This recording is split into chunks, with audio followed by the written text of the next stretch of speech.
Hello all of you, welcome back to my channel. मैं आज आप लोगों के लिए लेकर आ चुकी हूँ एक कलेक्टिव रीडिंग जिसका टॉपिक रहने वाला है कि आप में ऐसा क्या है जो आपको सबसे अलग बनाता है। Okay, what makes you unique.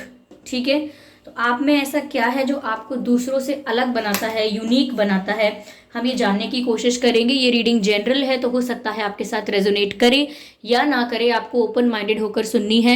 ये रीडिंग सभी जोडियक साइंस के लिए है, हर उम्र के व्यक्ति के लिए है और टाइमलेस है। यानी जब भी इस वीडियो तक आप पहुंचेंगे यह आपके साथ तभी रेजोनेट करेगा। फिर चाहे आप इस वीडियो तक कितने भी महीने, कितने भी हफ्तों, महीनों या सालों बाद क्यों ना पहुंचे हों। अगर आप ड्रीम टैरो चैनल पर पहली बार आए हैं और आपने अब तक सब्सक्राइब नहीं किया है तो सब्सक्राइब जरूर करें और बेल आइकन को प्रेस करना ना भूलें, ताकि जब भी मैं कोई वीडियो लेकर आऊं सबसे पहले वो आप तक पहुंचे। ओके, और एक और ज़रूरी सूचना व्यूअर्स कि मैं पर्सनल रीडिंग्स नहीं प्रोवाइड करती हूँ, ना ही मैंने यूट्यूब पर कोई कॉन्टैक्ट नंबर, कोई व्हाट्सएप नंबर प्रोवाइड किया है। तो अगर कमेंट्स में आपको कोई भी contact number, WhatsApp number provide करता है तो उसका विश्वास ना करें। और ध्यान रखें कि ये रीडिंग जनरल है तो हो सकता है ये आपसे मैच करे, हो सकता है इसके सिर्फ कुछ मैसेजेस आपसे मैच करें, कुछ परसेंट आपसे मैच करें। ठीक है, तो ओपन माइंडेड होकर सुनिएगा। चलिए स्टार्ट करते हैं, देखते हैं कि आप में ऐसा क्या है जो आपको दूसरों से अलग बनाता है। Okay,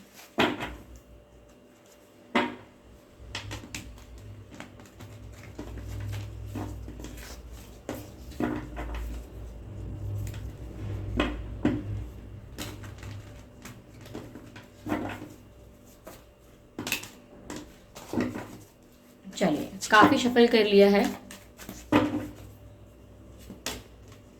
7 of vents,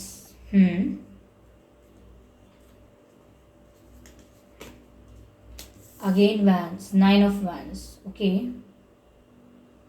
well that's a good qualities.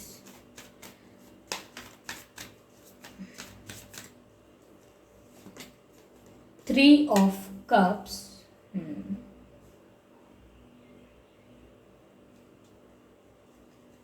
Now again shuffle. Okay, card pop out हुआ है and this card is of death card. Interesting.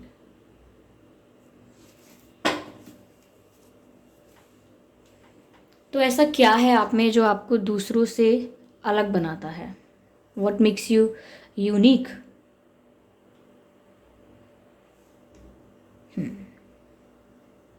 Okay viewers, सभी कार्ड्स आपको प्रॉपरली विजिबल होंगे। पहला कार्ड 7 ऑफ वैंस का है, अगला 9 of wands का है, 3 of cups and death card. Death card देख के चौंकिएगा मत या डरिएगा मत, डेथ कार्ड का मीनिंग अच्छा होता है। ओके, तो यहाँ पर व्यूअर्स 7 ऑफ वैंस का कार्ड है। समवेयर मुझे ऐसा लगता है that you are not the person who is very expressive, यानी कि आप ऐसे इंसान नहीं हैं व्यूअर्स जो बहुत ज़्यादा एक्सप्रेसिव रहें, वोकल रहें अपने इमोशंस को लेकर या अपने ओपिनियंस को लेकर। समवेयर मुझे ऐसा लगता है you are more of a observer than speaker. Okay, यानी कि आप ऑब्जर्व ज़्यादा करते हैं और ज़्यादा बोलने पर विश्वास नहीं रखते। आप कम बोलेंगे लेकिन जितना बोलेंगे इफेक्टिव बोलेंगे, कम बोलेंगे लेकिन जब भी बोलेंगे सही बात बोलेंगे। तो ऐसा लगता है you are not someone who speaks a lot but you are the one who observes everything. यानी कि अगर आप एक ऐसे पर्सन है व्यूअर्स जो अपने आसपास के इन्वायरमेंट को, अपने आसपास की चीज़ों को, सिचुएशंस को ऑब्जर्व करते हैं। That you are a very good observer, I can see here. तो कहीं ना कहीं जो लोग कंक्लूजन्स पर आ जाते हैं, इजीली डिसीजन अपना ले लेते हैं या इम्पल्सिव होकर कोई एक्शन या कोई रिएक्शन देते हैं, लेकिन यहाँ पर आप ऐसे लग रहे हैं व्यूअर्स कि आप इम्पल्सिव होकर कुछ नहीं करते, किसी रिएक्शन में कुछ नहीं करते, आप एक ऑब्जर्वर हैं। मुझे लगता है कि अक्सर ग्रुप में भी अगर कभी आप खड़े रहेंगे, बैठे रहेंगे तो भी लोग बातें करते रहेंगे और आप सिर्फ ऑब्जर्व करेंगे कि कौन क्या बात कर रहा है, कौन किस तरह से बात कर रहा है। You like to observe things, so you are not someone who speaks a lot, who express a lot. आप बहुत ज़्यादा बड़बड़ करने में विश्वास रखते नहीं हैं, तो you speak very less. Somewhere मुझे ऐसा भी लगता है व्यूअर्स कि आप एक प्राइवेट पर्सन हैं। इंट्रोवर्ट टाइप के भी हो सकते हैं आप, प्राइवेट पर्सन हो सकते हैं, इंट्रोवर्ट हो सकते हैं, विच मीन्स समवेयर कि आप इतनी इजीली ओपन अप होते भी नहीं हैं और इतनी इजीली अपने प्राइवेट जोन में, अपने कंफर्ट जोन में किसी को एंटर भी नहीं होने देते। यानी कि आप जिसको बहुत विश्वास करें, जो आपके बहुत ही करीब हो, जो आपका बहुत ही अपना हो, उसको ही आप अपनी पर्सनल लाइफ शेयर करेंगे, उसे ही आप अपने पर्सनल प्राइवेट जोन में एंटर होने देंगे। अदरवाइज ऐसा लगता है that you are very defensive when it comes to the approach. यहाँ पर आप थोड़े डिफेंसिव होकर चलते हैं, तो इट्स नॉट समथिंग दैट इतनी बड़ी बात है कोई जो आपको लोगों से यूनिक बना रही है, but somewhere you don't trust people easily. अभी अच्छा लगे किसी को या बुरा लगे, आप लोगों को आसानी से भरोसा नहीं करते। हो सकता है आपके पास्ट एक्सपीरियंस ऐसा रहा हो जिसमें आपको धोखा मिला हो, या पास्ट लाइफ में आपकी सोल ने काफ़ी धोखे खाए हों, तो उसका असर आपके माइंडसेट पर, आपकी सबकॉन्शियस थिंकिंग पर ऐसा है कि आप इजीली लोगों पर भरोसा नहीं कर पाते हैं। एंड यू आर ऑब्जर्वर, लोग बोलते हैं, बातें बनाते हैं, लेकिन आप ये सब नहीं करते। You don't like gossip and all, आपको गॉसिप करना भी नहीं पसंद होगा। आप सिचुएशन को समझने की कोशिश करते हैं, एब्जॉर्व करने की कोशिश करते हैं अपने दिमाग में, और ऑब्जर्व करते हैं। यानी कि you are the person who speculates everything, who analyse situation, who scan the situation, ऐसा लगता है व्यूअर्स समवेयर। और मुझे यहाँ पर व्यूअर्स ये भी चीज़ ऐसा लगता है कि आपको दूसरों से अलग बनाती है, that you are one man और वन वुमेन आर्मी। यानी कि आप अकेले चलना पसंद करते हैं और अकेले ही सबसे भिड़ सकते हैं। अब भिड़ने का मतलब, या फाइट करने का मतलब ये नहीं कि लिटरली आप लड़ाई करने लगते हैं बहुत लोगों से। अकेले ही सब पर भारी पड़ते हैं का मतलब ये है व्यूअर्स कि चाहे कोई आपके कितना भी अगेंस्ट हो जाए, कोई भी चाहे कितना भी खिलाफ बोले आपके, या कितने भी लोग ग्रुपिज्म कर लें आपके खिलाफ, प्लानिंग प्लॉटिंग कर लें, लेकिन अगर आपको पता होता है कि आप जो कर रहे हो वो सही है, जिस रीज़न से कर रहे हो वो सही है, you have a good intention, you have a good purpose, तो कहीं ना कहीं ऐसा लगता है कि फिर आप अकेले भी उस रास्ते पर चलने के लिए तैयार हो जाते हो। जहां आपको किसी और का सहयोग ना भी मिले तो भी आप अकेले रेडी हो जाते हो कि चाहे आप कोई सपोर्ट करे या ना करे, अब हम तो इस रास्ते पर चलेंगे क्योंकि ये रास्ता सत्य का रास्ता है, सही रास्ता है, जस्टिस का रास्ता है। तो यहाँ पर भीड़ चाल में नहीं चलते आप। तो ये चीज़ आपको लोगों से अलग बनाती है, that you do not follow groups and you do not follow the crowd. ठीक है, ऐसा लगता है कि आप अकेले ही, चाहे आपका व्यक्तित्व ऐसा है, चाहे आपका पर्सनालिटी, व्यक्तित्व एक ही बात है, चाहे आपकी पर्सनालिटी ऐसी है, आपका लाइफस्टाइल ऐसा है, आपकी इमेज ऐसी हो सकती है कि आप अकेले सब पर भारी पड़ते हैं। लाइक 10 लोग मिलके बातें बनाते रहें, लेकिन एक बार आपने कह दिया कि नहीं ऐसा नहीं करना है, ये ऐसा करना है, तो वो आपका एक ही डिसीजन है और वो वैसा ही रहेगा। लोगों के डराने, इकट्ठे होने पर, लोग इकट्ठे हो जाएं तो आप अपनी बात नहीं बदलते हैं। तो यहाँ पर ऐसा लगता है that you are the person जो अकेले बहुत कुछ करने की क्षमता रखता है। You are one woman one man army, आप अकेले ही सब करने की क्षमता रखते हैं। कभी कभार आप शायद बोलते भी होंगे कि मुझे ज़रूरत नहीं है किसी की, किसी को नहीं साथ देना है मत दो, कोई बात नहीं, आई विल मैनेज। ऐसी आपकी पर्सनालिटी है। मुझे ऐसा लगता है व्यूअर्स यहाँ पर आपकी पर्सनालिटी इस तरह से भी लोगों से अलग है और इस रूप से भी आप लोगों से अलग है कि व्हेन यू ऑब्जर्व थिंग्स, आप ऑब्जर्व करके अपने आसपास के इन्वायरमेंट को, आसपास के सिचुएशंस को ऑब्जर्व करके कुछ सीखते हैं। ओके, कुछ सीखते हैं, दैट यू लर्न अलॉट। आपको नॉलेज गेन करने का बहुत शौक होगा, नई नई चीज़ें सीखने का बहुत शौक होगा, नए नए कल्चर्स के बारे में जानने का बहुत शौक होगा। बेसिकली एक्सप्लोर करना चाहते हैं आप। आप काफ़ी चीज़ों के बारे में जानना भी चाहते होंगे, तो आप लोगों का बिहेवियर पैटर्न और ये सोसाइटी को भी आप ऑब्जर्व करते रहते हैं कि आपको बहुत कुछ सीखने को मिलता है, लोगों की गलतियों से, लोगों की सक्सेस से भी सीखने को मिलता है। ओके, तो आप बहुत कुछ, you're a good learner. Okay, वहीं पर जहाँ पर जनरली ऐसा होता है व्यूअर्स, लोग आमतौर पर ऐसा करते हैं कि सिचुएशंस जो होती हैं उनको डील करते हैं, फेस करते हैं, but they never learn from their experience. लेकिन आप चाहे उस सिचुएशन में हो या ना हो, आप फिर भी उस सिचुएशन से कुछ सीखते हैं। सपोज अगर पड़ोस में नेबरहुड में लड़ाई हो गई, तो बाकी लोग बातें कर लेंगे कि अरे वहाँ लड़ाई हुई थी, वहाँ ये हुआ था, वो हुआ था। लेकिन अगर आप देखेंगे उस लड़ाई को, या आपको पता लगेगा कि ऐसा ऐसा इंसिडेंट कुछ हुआ है आपके आस पड़ोस में, तो आप उससे सीख लेंगे कि अच्छा ऐसा कभी नहीं करना है, मतलब इन लोगों से तो ऐसे बात करनी चाहिए क्योंकि ये लोग तो हाल लड़ने लग जाते हैं। या फिर आप ये बोल सकते हैं कि अच्छा, तो मतलब इस कॉलोनी का या इस मोहल्ले का या इस जगह का, इस एरिया का ये थॉट प्रोसेस है, इस तरीके से हमारे नेबर्स हैं, इस बात पर ऐसा रिएक्ट करेंगे, इस बात पर ऐसा है। तो आप कुछ सीख जाते हैं कि अच्छा तो अब आपको कैसे चलना है। आप अपने लिए कुछ सीखते हैं, हर सिचुएशन में से अपने लिए कुछ एक्सट्रैक्ट करते हैं। क्यों?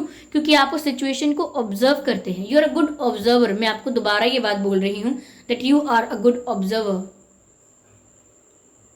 ओके व्यूअर्स, यस तो आप अपने आसपास के एक्सपीरियंसेस से सीखते बहुत हैं। सपोज आपका ब्रेकअप नहीं हुआ, आपके किसी फ्रेंड का हो गया, लेकिन जिस रीजन से हुआ, जिस प्रॉब्लम की वजह से हुआ, आप उस प्रॉब्लम से कुछ सीख जाएंगे कि अच्छा तो ऐसे नहीं करना होता है, कभी भी ये मत करो, कभी भी झूठ मत बोलो, चाहे कोई भी बात हो बता दो। तो आप, ये तो सिर्फ एग्जाम्पल्स हैं, आप छोटी मोटी सभी सिचुएशन से कुछ ना कुछ सीखते हैं। वही लोग क्या करते हैं, सिचुएशंस को देख लेते हैं, गॉसिप कर लेते हैं, भूल जाते हैं, लेकिन उससे कुछ सीख नहीं लेते। कुछ सीख ना लेने पर उनके साथ भी वो घटना होने का जो भी चांस होता है वो होता है उनके साथ, और वो सेम मिस्टेक्स को रिपीट करते हैं जो उनके आसपास के लोगों ने की थी। तो आप वैसा नहीं करते। यहाँ पर 3 ऑफ कप्स का कार्ड है व्यूअर्स। ऐसा लगता है कि आप अपने जीवन को खुल के सेलिब्रेट करना सीख चुके हैं, that you know how to enjoy your life. आप जानते हैं कि अपने जीवन को कैसे खुशी खुशी जीना है। ओके, आप अपने जीवन को सेलिब्रेशन की तरह लेते हैं कि पता नहीं आज जीवन है कल ना हो, आज सिचुएशन अच्छी है कल पता कैसा हो, तो आज जो है उसे खुल के जी लो, आज जो है उसे सेलिब्रेट करो, आज के प्रेजेंट को सेलिब्रेट करते हैं आप। तो ये बात आपकी लोगों से आपको बहुत अलग बनाती है, क्योंकि लोग अक्सर क्या करते हैं, या तो वो सैड होते हैं या वो चिंता में होते हैं। सैड और टेंशन, ओके, दुखी होना या चिंता में होना। दुखी इंसान जब होता है जब वो पास्ट में जीता है, पुराने दुख, पुरानी सिचुएशंस, पुराने किस्से कहानी, पुराने इंसिडेंट्स, उसमें आप जीते हैं, तब आप दुखी होते हैं। और आप चिंतित तब होते हैं जब आप भविष्य में जीते हैं।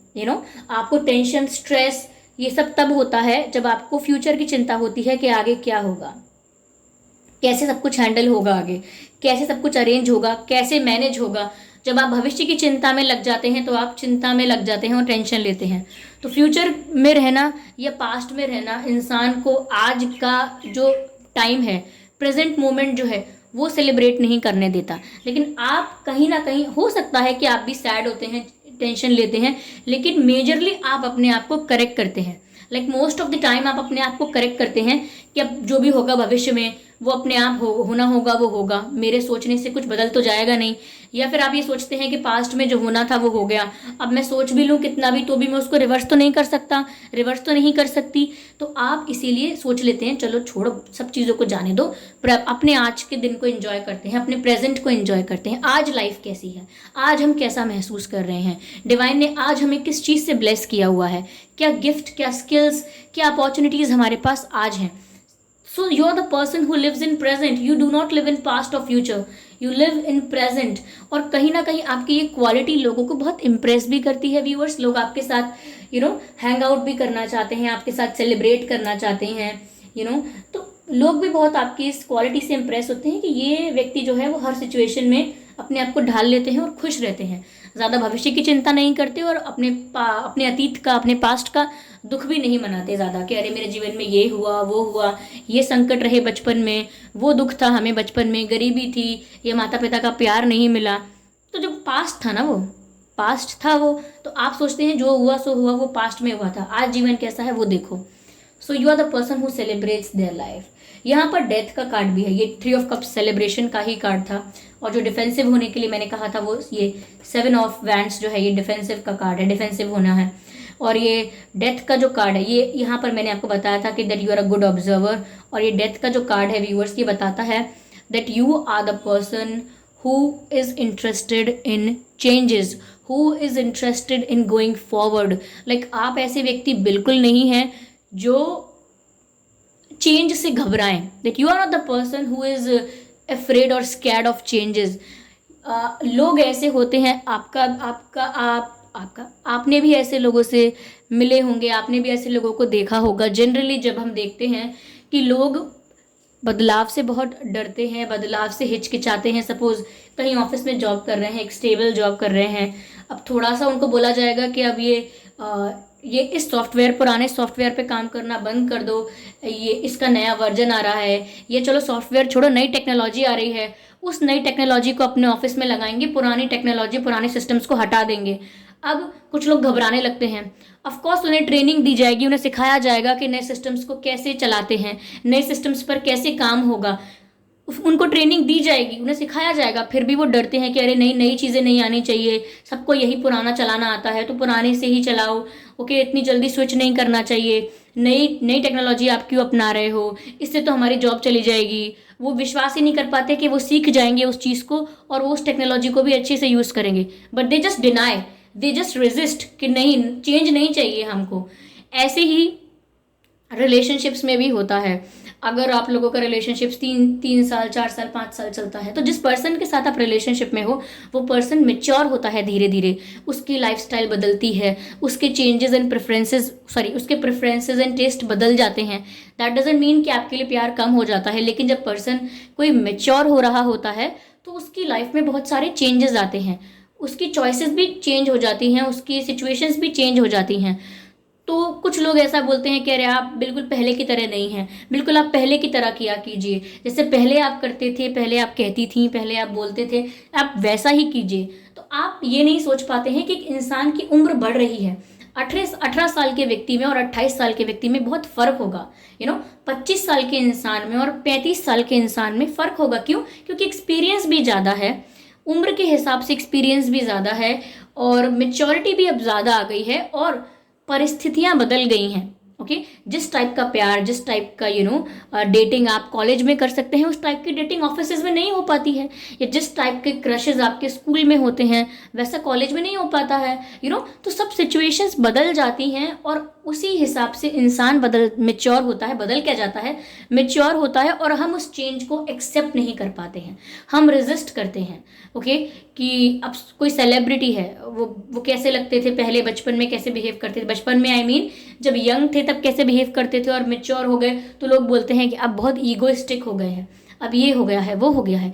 सिचुएशंस के हिसाब से उन्होंने अपने आप को ढाल लिया। तो यहाँ पर व्यूअर्स आपकी भी बस मुझे यही बात लग रही है, मैंने काफ़ी एग्जाम्पल्स दे दिए हैं to make it easy for you. यहाँ पर डेथ का कार्ड भी व्यूअर्स यही दर्शाता है कि दैट आप बदलाव को पसंद करते हैं और आप बदलाव को एक्सेप्ट भी करते हैं। ऐसा नहीं है कि चेंज से घबराते हैं, आपको चाहिए कि कब से सेम सिचुएशन चल रही है, कब से मेरे हालात, मेरी परिस्थिति ऐसी ही है, तो आप बहुत जल्दी बोर भी हो जाएंगे। आपको लगेगा कुछ नया होना चाहिए लाइफ में, समथिंग न्यू, कुछ नया चाहिए। सेम वही चीज़ कर करके, सेम वही चीज़ सोच सोच के I am fed up, I am done. तो आप कुछ चाहते भी हैं कि कुछ नया आए, चाहे फिर उस नया आने के लिए थोड़ी कुछ चीज़ें मिसप्लेस हो जाएं, थोड़ी सी लाइफ अगर अनस्टेबल होती है, लेकिन आप चेंज को एक्सेप्ट करना चाहते हैं। चेंज के लिए 3 स्टेजेस होते हैं, देखो, fix and flexible and again fix. तो जब फिक्स होता है मीन्स कि जिस तरह से अब तक चलता आ रहा है, जो पैटर्न अब तक चलता आ रहा है वो फिक्स स्टेबल पैटर्न है। ओके, एक स्टेबल पैटर्न है वो। लेकिन अगर आपको बदलाव लाना है, लाइक इस फिक्स से 3rd नंबर पर जाना है, तो आपको बीच में जो फ्लेक्सिबिलिटी है उससे होकर जाना होगा, यानी कि अपने आप को मोल्ड करना होगा, मॉडिफाई करना होगा, ऑल्टर करना होगा, चेंजेस करने होंगे, और देन आप अगेन स्टेबल हो सकते हैं, but in a transformed way, in a new form. Okay, so now you are getting it. तो इस तरह से viewers, you are accepting changes and you are not resisting them. ये चीज़ आपको लोगों से अलग बनाती है। ये थोड़ा थोड़ा लेंदी भी हो रहा है, लेकिन जो भी मुझे चैनल हो रहा है, चाहे मैसेजेस हों कोई या एग्जाम्पल्स हों, मैं आपको बताने की, कोट करने की कोशिश कर ही रही हूँ।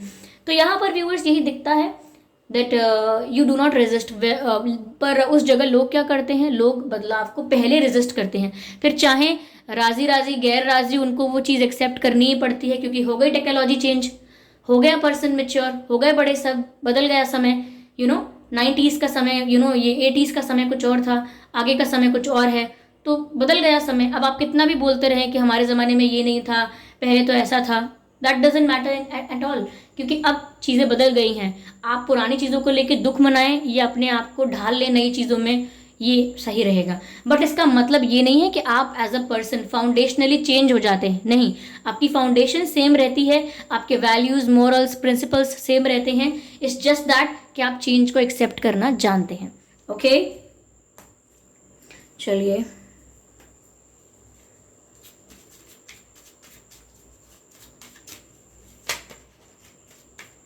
व्यूअर्स, मुझे यहाँ पर ऐसा लग रहा है कि आप रेड और ब्लैक में बहुत अच्छे दिखते हैं। You look very attractive in red and black. और यहाँ पर ना मुझे जब से ये हॉर्स दिख रहा है मुझे, और ये ये ध्वज दिख रहा है, जो झंडा दिख रहा है, इससे लगता है जैसे बहुत रॉयल वाइब आ रही है, that you are a very royal person also, आप चिक चिक में नहीं पड़ते, या ज़्यादा चीखना चिल्लाना पसंद नहीं है आपको। आपके आसपास भी कोई चीखता चिल्लाता है तो आपको लगता है चीखो मत, आपको बात करनी है तो आराम से बात करो, कामली पोलाइटली बात करें। तो यहाँ पर आप ना थोड़े रॉयल पर्सन हो, प्रिंसिपल्स को फॉलो करने में विश्वास रखते हो, अपने प्रिंसिपल्स पर बिलीव करते हो, तो ऐसा लगता है मुझे कि that you are a very royal person. आपकी चॉइसेस भी बहुत रॉयल होंगी, ठीक है। यस, हो सकता है व्यूअर्स कि आप में से कुछ लोग फार्मर फैमिली से बिलोंग करते हों, जैसे आपके दादाजी, परदादाजी, पिताजी, उनके कोई खेत हों, या कोई फार्मिंग एक्टिविटी, एग्रीकल्चर एक्टिविटी में इन्वॉल्व हों, वो ऐसा हो सकता है। फैमिली बैकग्राउंड हो सकता है फार्मिंग, ठीक है।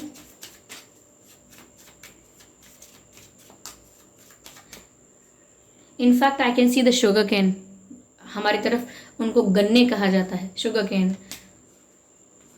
पीस कीपर, मैंने ऑलरेडी आपसे कहा कि आप चीखना चिल्लाना, तेज बोलना, इसमें ज़्यादा विश्वास नहीं रखते, आप शांति बना के रखते हैं। यहाँ पर मैसेज भी ये है, letting go of the need to be right, यानी कि आप अपने आप को जब जानते हैं कि आप सही हैं, आप जो कर रहे हैं वो सही कर रहे हैं, किसी रास्ते पर चल रहे हैं वो सही रास्ता है, तो आप अपने आप को फिर प्रूफ करने नहीं निकलते।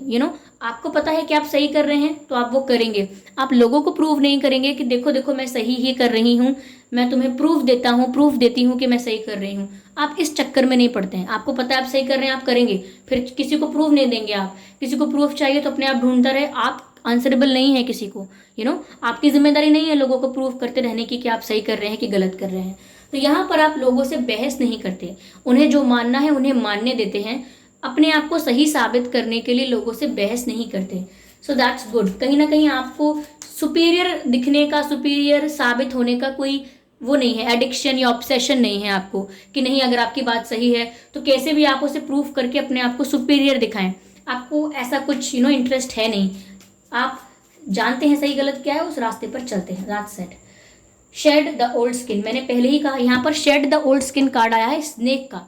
जिन लोगों को स्नेक के बारे में पता होगा वो जानते होंगे कि कुछ समय बाद स्नेक अपनी जो ऊपर की स्किन होती है, जो उसकी ऊपर की लेयर होती है, उसको रिलीज कर देता है ताकि एक नई लेयर, एक नया कवर आ सके उसके ऊपर। तो ऐसे ही यहाँ पर आप भी अपनी ओल्ड स्किन, यानी कि old habits, old patterns, old cycles, toxic patterns, toxic cycles, toxic लोग, नेगेटिविटी, ये कुछ भी ओल्ड अगर आपकी लाइफ में अब तक है जिसकी वजह से आप स्टक भी हैं, जो आपको कुछ हैप्पीनेस, कुछ भी सर्व नहीं करता, तो यहाँ पर viewers you are like this snake in this picture, कि आप पुरानी स्किन को रिलीज कर देते हैं। Shedding the old skin which means कि आप नई फॉर्म में आने के लिए पुरानी फॉर्म से अपने आप को रिलीज कर लेते हैं। Okay, so that is what one should do. यही करना चाहिए व्यक्ति को कि जब आपके पुराने पैटर्न्स ही आपके लिए टॉक्सिक बन जाए, जब आपकी हैबिट्स ही आपके लिए खराब हो जाएं, जब आपके एडिक्शंस, ऑब्सेशंस ही आपको कंज्यूम करने लगे, तो आपको उनको रिलीज कर देना चाहिए वक्त रहते। ओके, एक मूवी में भी एक डायलॉग है जो यहाँ पर चैनल हो रहा है कि कहीं पर पहुँचने के लिए कहीं से निकलना बहुत ज़रूरी है। यानी कि अगर आपको सच में कुछ और बनना है, कुछ हासिल करना है, कुछ किसी सिचुएशन पर पहुँचना है, अपने आप को किसी जगह से उठा के किसी और जगह तक ले जाना है, तो व्यूअर्स उसके लिए आपको पुरानी सिचुएशन से निकलना भी ज़रूरी है। तो कहीं पहुंचने के लिए कहीं से निकलना ज़रूरी है, एंड यू नो दैट। इसीलिए आप पास्ट साइकिल्स में, पास्ट पैटर्न्स में स्टक नहीं रहते, and that makes you unique from other people. तो लोग व्यूअर्स अभी तक इसी चीज़ से डील नहीं कर पा रहे हैं, उनका हमेशा अभी भी एक पैर एक हाथ अभी भी पास्ट में ही होता है। इसी वजह से वो कंप्लीटली डिटॉक्स करने के लिए अपने आप को मोटिवेट नहीं कर पाते, क्योंकि उनका आधा दिमाग पास्ट में ही लगा रहता है। Okay, protection guardian, drop your shields. यहाँ पर व्यूअर्स ऐसा लगता है कि आप अपने आप को प्रोटेक्टेड रखना चाहते हैं नेगेटिव लोगों से, फेक लोगों से। आपकी शायद सोच ऐसी है कि मेरा कोई भी फ्रेंड ना हो, मेरी कोई भी सहेली, कोई भी मित्र मेरा ना हो, चलेगा, लेकिन फेक लोगों से मुझे दूर रहना है। अकेले आके, अकेले जी के अकेले जाना मुझे मंजूर है, लेकिन फेक, मैनिपुलेटिव और धोखेबाज लोगों के साथ मुझे जीवन नहीं बिताना है। तो ये इस मामले में आप बहुत क्लियर हैं कि आप किसी भी व्यक्ति के साथ आसानी से डील करने के लिए रेडी नहीं होते, क्योंकि आपको लगता है कि अकेले भी बेटर है, कोई प्रॉब्लम नहीं है। तो मैंने कहा था ना आपसे, आप one man one woman army है, कि आपको अकेले रहने में कोई प्रॉब्लम है नहीं, rather than living with people who are manipulative, who are fake. Okay, seer, see beyond the current situation. viewers, आप में वो स्किल है, आप में वो क्वालिटी है, आप में वो पावर है कि आप सिचुएशन के बियॉन्ड देख सकते हैं। यानी कि आज जो किया जा रहा है वो क्यों किया जा रहा है, कल उसका क्या परिणाम आ सकता है, ये आपको दिख जाता है, या समझ में आ जाता है। इंट्यूशन आपकी गाइड कर देती है, या आप विजनरी बहुत हैं। विजनरी मतलब कि जैसे कोई लोग होते हैं ना, बात करते करते बता देते हैं अभी ये ऐसा हो रहा है, अब लोगों ने ऐसा करना शुरू कर दिया, एक दूसरे के साथ लोगों ने इस तरह से रहना शुरू कर दिया, या लोगों ने एक दूसरे का सम्मान करना बंद कर दिया। अब देखना आगे ये होगा कि जो बच्चे होंगे, जो नई जनरेशन होगी, वो इतना भी नहीं करेगी। नई जनरेशन को लगेगा कि ये तो हमारे पेरेंट्स ने नहीं किया, तो हम भी ये नहीं करेंगे, कुछ और करेंगे। तो यानी कि ये मैं एग्जाम्पल दे रही हूँ बस, कि जो इंसान विजनरी होता है वो आज की सिचुएशन को, आज की कुछ गतिविधियों को देखकर भविष्य प्रिडिक्ट कर देता है कि आगे अब ये होगा।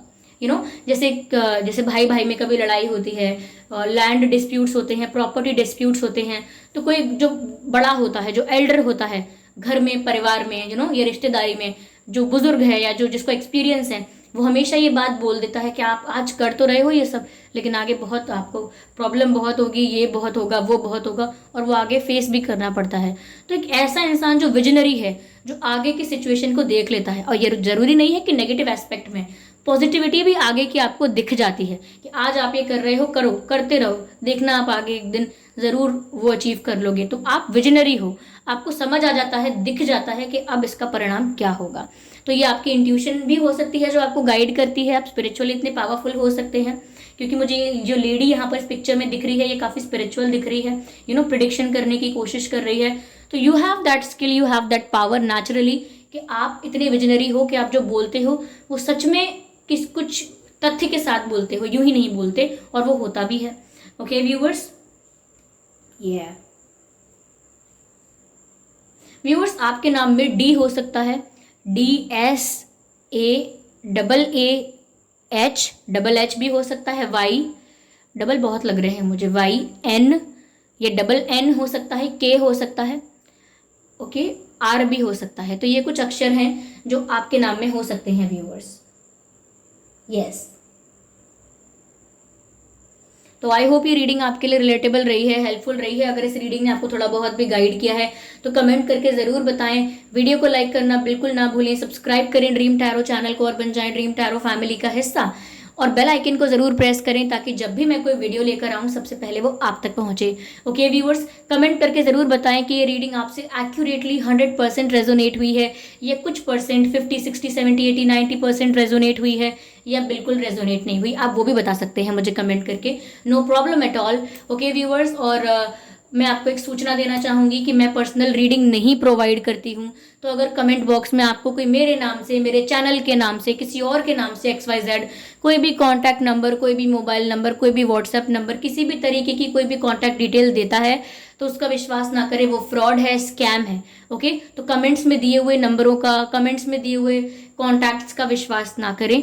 और मैंने यूट्यूब पर कोई भी कॉन्टैक्ट, कोई भी व्हाट्सएप नंबर वगैरह प्रोवाइड नहीं किया है, तो फ्रॉड और स्कैमर्स से बचें। Okay, so thank you for giving me your precious time viewers. ठीक है, अपकमिंग टॉपिक्स, अपकमिंग रीडिंग्स के लिए टॉपिक सजेस्ट कर सकते हैं आप कमेंट बॉक्स में। चलिए फिर मिलते हैं अगली रीडिंग में, तब तक के लिए bye bye family, bye bye angels, love you all.